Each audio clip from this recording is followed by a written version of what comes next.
আমার এটা ব্যক্তিগত আগ্রহ থেকে আমি আসছি লক্ষ্মীপুর থেকে ফেরার পথে এটা দেখার জন্য যে আসলে এটা আসলে কেমন শুনছি অনেক দিন আসার সুযোগ হয় নাই।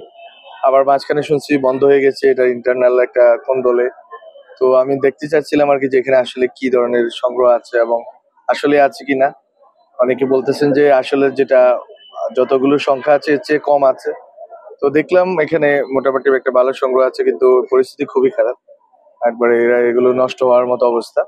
আশা করবো যে সংস্কৃতি মন্ত্রণালয় দায়িত্ব নিয়ে হচ্ছে স্ক্যানিং, অন্তত ডিজিটাল স্ক্যান করে রাখবে। এখন এটা পুরো প্রিজার্ভেশনের জন্য যে পুরো ইকোসিস্টেম ভবন অথবা এসি লাগে, নির্দিষ্ট তাপমাত্রায় রাখতে হয়, এগুলোর প্রিজার্ভেশনের জন্য আবার ওই নিয়মিত জার পোচ করতে হয়। এটা পান্ডুলিপি এগুলো খুবই ডেলিকেট থিং, সেন্সিটিভ, ফলে এটাকে মানে ওইভাবে রাখতে হয়। তো আমি মনে করি অন্তত ডিজিটাইজেশনটা যদি হয়ে যায় তাহলে অন্তত একটা কপি আমাদের কাছে সংরক্ষিত থাকলো। এটা যাতে সংস্কৃতি মন্ত্রণালয় করে, আমরা কথা বলবো আমি ফারুক ভাইয়ের সাথে। আমি আগে ওনাকে বলছিলাম যে এরকম পুরাতন লাইব্রেরি গুলো অন্তত আমরা কভার করতে হবে ডিজিটাইজেশনে। তো এতটুকু করতে পারি। পরবর্তীতে যদি সুযোগ হয় তাহলে এটা ভবন করা অথবা এটা আলাদা ভবনে এটা নির্দিষ্ট ভাবে এটা সুরক্ষিত রাখা, সেটা আমরা করতে পারি। এটা আমাদের যতটুকু সময় আছে এই সময় আমরা অন্তত ডিজিটাইজেশনটা শুরু করা যায় কিনা এটা ফারুকি ভাই বলতে পারবেন। আমি কথা বলবো গিয়ে।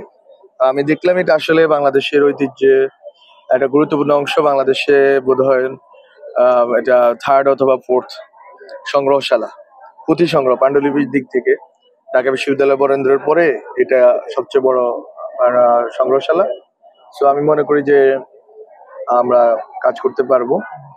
আর